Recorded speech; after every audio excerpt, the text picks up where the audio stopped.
Thanks for joining me on episode 959 of the Inspired Stewardship Podcast. I'm Mario Pareca from 10 Minute Mindset, the podcast. I challenge you to invest in yourself, invest in others, develop your influence, and impact the world by using your time, your talent, and your treasures to live out your calling. Having the right inspiration to set your mindset on the right path is key. And one way to be inspired to do that is to listen to this, the Inspired Stewardship Podcast with my good friend, Scott Mader. Just get to know you kinds of questions. Dig in deeper and get to know the person. Build rapport. Actually answer some questions that they ask, as well as just talking to them about the questions that you have a conversation. As it goes back and forth and you build depth, then you can get more information. Welcome and thank you for joining us on the Inspired Stewardship Podcast.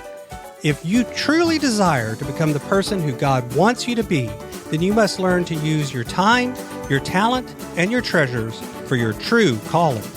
In the Inspired Stewardship Podcast, you will learn to invest in yourself, invest in others, and develop your influence so that you can impact the world.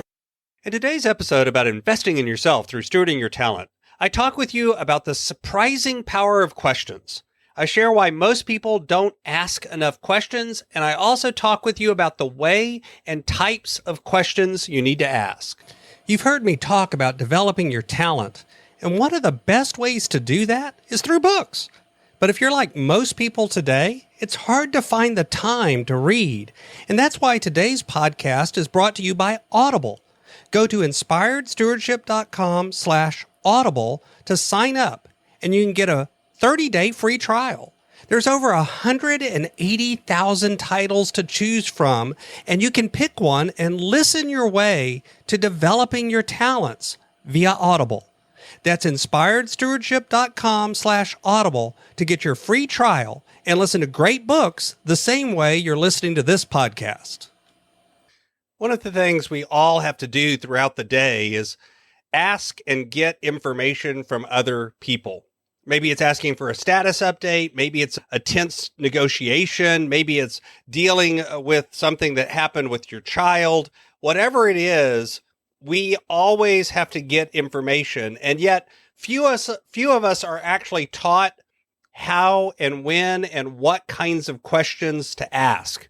Few of us even look at asking questions as a skill that we can develop to actually make conversation more productive. And yet the truth is, questioning is a powerful way of unlocking value and information and spurring learning and the exchange of ideas, improvements, and other things. For some people, questioning can come really easily. They have a natural curiosity. They have some degree of emotional intelligence. Maybe they've been raised in a framework or trained or learned over time the power of asking good questions. But I would say most people don't. You know, the truth is that Dale Carnegie and others talk about the power of being a listener. And part of listening to other people is learning to ask good questions. In fact, there's research out there that shows that the most common complaint people make after a conversation is that the other person didn't ask enough questions. There's tons of research and feedback that shows that we really don't ask enough questions.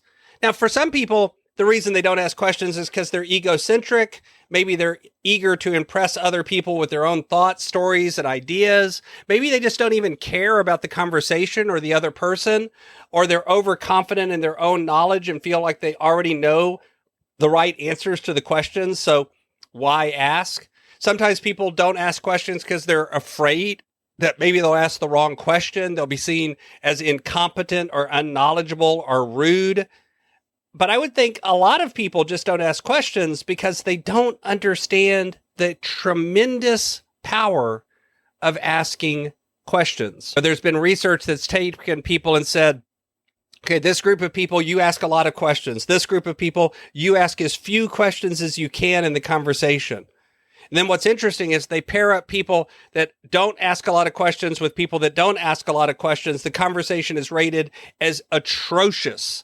And then if they pair up somebody who asks a lot of questions with somebody who asks a lot of questions, again, the conversation is atrocious and goes nowhere. But when they pair a high and a low, you're more likely to get good feedback. But even then, sometimes you get negative feedback because the person isn't really asking the right kind of questions.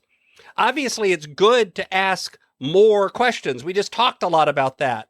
But it's not just asking more questions. It's also the type of questions, the tone, even the sequence and the framing that you set up matter. Plus the conversational goals. What kind of conversation is it?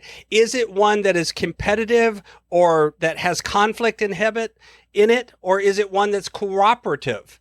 Because when you're asking in a competitive conversation, you actually do want to ask close-ended questions, more yes or no kinds of questions, and then dig in with follow-up questions to the answers. Try to pry out and gain as much information as possible. But in cooperative conversations, where it's more friendly, you want to ask a lot of open-ended questions. You want to ask questions that aren't as sensitive at the beginning and build rapport, and then slowly get into more deep and tough questions as you go through it.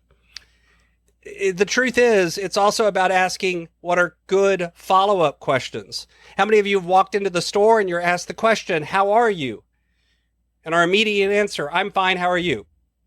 Those aren't really questions that go deep in conversation. They're good for an introduction.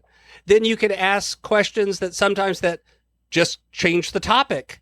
And then the best kind of questions most of the time is follow-up questions that elicit more information. Tell me more about that.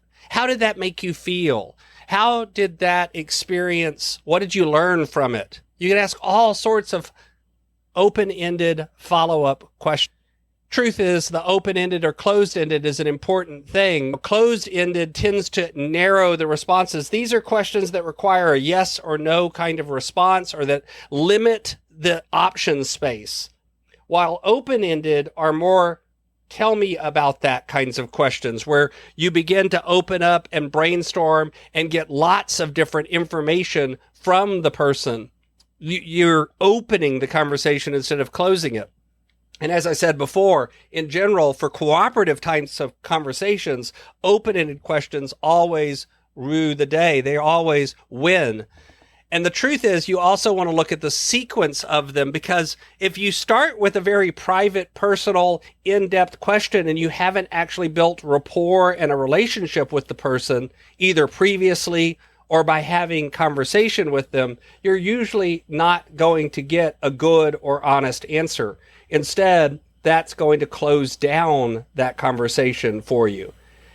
What you can do instead is make sure you're focused on first having just get to know you kinds of questions. Dig in deeper and get to know the person, build rapport, actually answer some questions that they ask, as well as just talking to them about the questions that you have a conversation. As it goes back and forth and you build depth, then you can get more information. You have to watch your tone. There's a difference between asking someone, where were you? And where were you? Those are two different questions, even though they're the same words, because they have different tones. And as you go through and think about this, focus on the conversations you're having with people. Focus on not just the tone and the tenor and the questions you ask, but the purpose behind those questions, and begin to develop that skill of asking powerful questions. Thanks for listening. Thanks so much for listening to the Inspired Stewardship podcast. As a subscriber and listener, we challenge you to not just sit back and passively listen, but act on what you've heard and find a way to live your calling. If you like this episode on the stewardship of talent, you can go over to inspiredstewardship.com/talent and sign up for our 5-week series on the stewardship of talent. Or if you're in the U.S., you can text 44222 talent tips. That's talent tips to 44222 and get those tips. Until next time, invest your time, your talent, and your treasures, develop your influence, and impact the world.